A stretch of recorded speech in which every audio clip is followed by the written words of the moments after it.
I'm still trying to process what we just witnessed at Daytona. There are heartbreaks in racing. And then there's the kind that just punches you straight in the gut and leaves you staring at the screen in silence. This year's Daytona 500 gave us one of those moments. The kind that reminds you why we love this sport and why it can hurt so bad.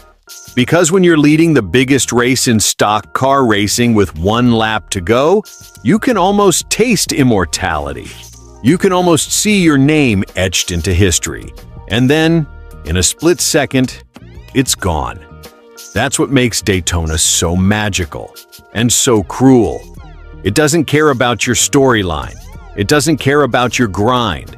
It doesn't care how perfect your day has been. It can flip everything upside down in the blink of an eye. And something happened on that final lap that we're going to be talking about for a long, long time. Before we dive into it, if you felt that emotion too, if you live and breathe NASCAR every single week like I do, go ahead and hit that like button, subscribe to NASCAR Nation Report. We're a new channel. We're chasing our first 5,000 subscribers, and we're building this with real fans who actually care about this sport. All right, let's talk about what really went down at Daytona. On February 15, 2026, at Daytona International Speedway, we didn't just watch another Daytona 500. We watched a young driver come within 2.5 miles of changing his entire career, and then have it ripped away. Carson Hocevar, 23 years old from Portage, Michigan, came into this season as the 2024 Rookie of the Year, driving the number 77 Spectrum Chevrolet for Spire Motorsports.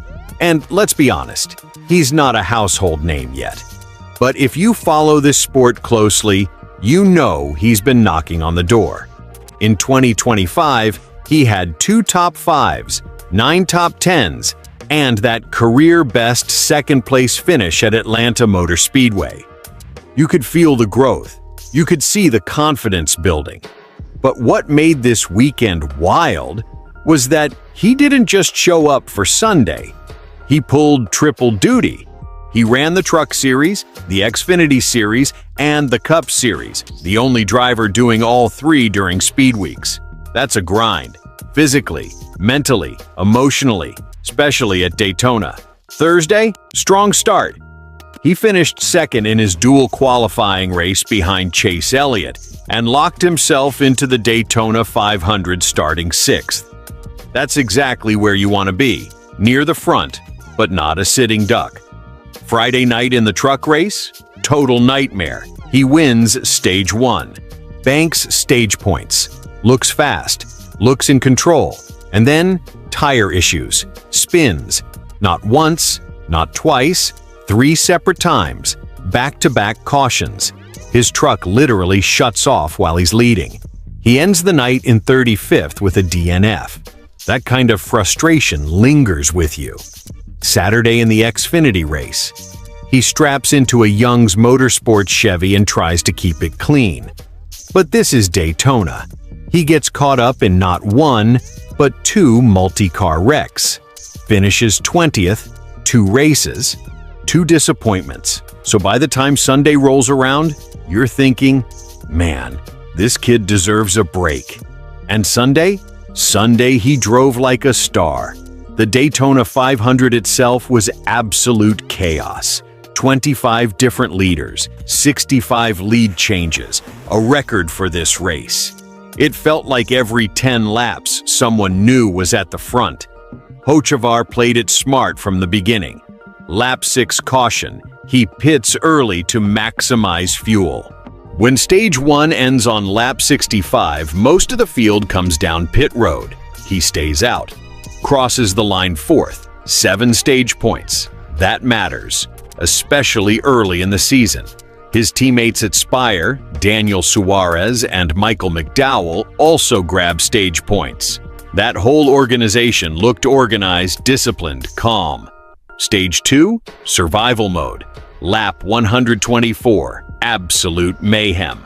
A 20-car pileup erupts in the tri-oval after contact involving Justin Allgaier and Denny Hamlin. Cars everywhere, smoke, sheet metal flying, and somehow, Hocevar threads the needle. Why? Because he was at the back conserving fuel. Sometimes being patient at Daytona saves your entire day. Then we get to the final stage. Fuel strategy becomes everything. Hocevar and McDowell are communicating, planning to work together. McDowell, remember the 2021 Daytona 500 champion, knows how to win this thing. The idea was simple. Push the 71 to the front and get a Spire car to victory lane. But here's the thing about being that close to the biggest win of your life. When you see the lead, when you feel the run, instinct takes over. The crew gives Hocevar the green light to go. White flag in the air. 2.5 miles between him and his first Cup Series win. 2.5 miles between him and Daytona 500 immortality. And here's the gut punch. He'd been dealing with radio issues all day. He didn't even realize he was taking the white flag. He wasn't fully aware it was the final lap. That's insane to think about. He's leading the Daytona 500 and doesn't even know it's the last lap. As the field charges down the backstretch, he's trying to choose which lane to defend. The top line starts building a huge run. Eric Jones in the number 43 Toyota makes contact. Hocevar gets slightly off-center. Maybe he doesn't commit all the way up. Maybe the air shifts him. Maybe it's just Daytona being Daytona. He gets hooked, straight into the outside wall, from first to spinning into the fence, in seconds, and then it explodes.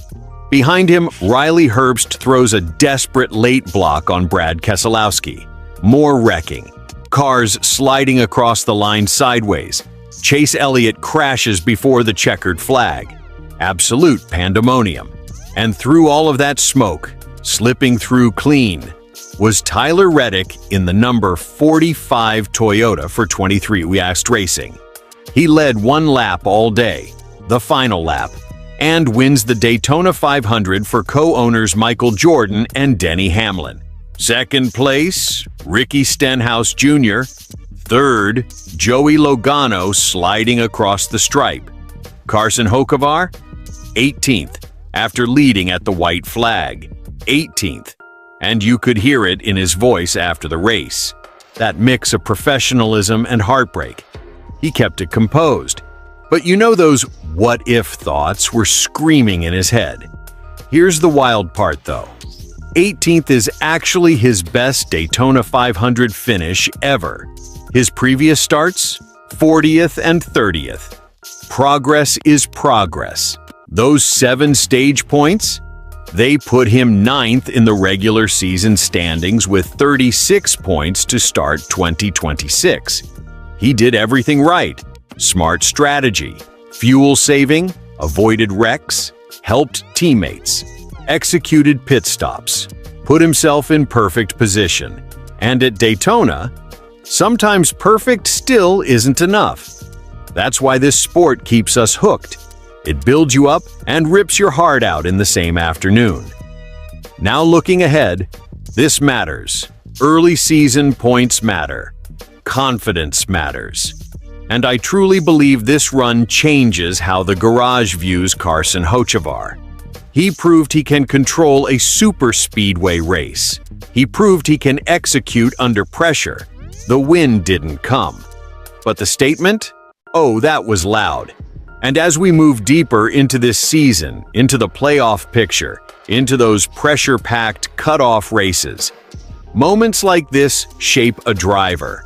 They either break you or they sharpen you. And something tells me this one is going to sharpen him. All right, now I want to hear from you. Was that just hard racing? Was it a lane choice mistake? Was it just Daytona chaos? Drop your thoughts in the comments because this is the kind of finish fans debate all year long. If you felt that heartbreak like I did, hit the like button. It helps more than you think. This is NASCAR Nation Report. We're a new channel building a real community of passionate fans. We're chasing our first 5,000 subscribers, and if you love honest, emotional NASCAR talk every single week, go ahead and subscribe and be part of this from the ground up. Because if this Daytona 500 proved anything, it's that in NASCAR, glory and heartbreak are separated by inches.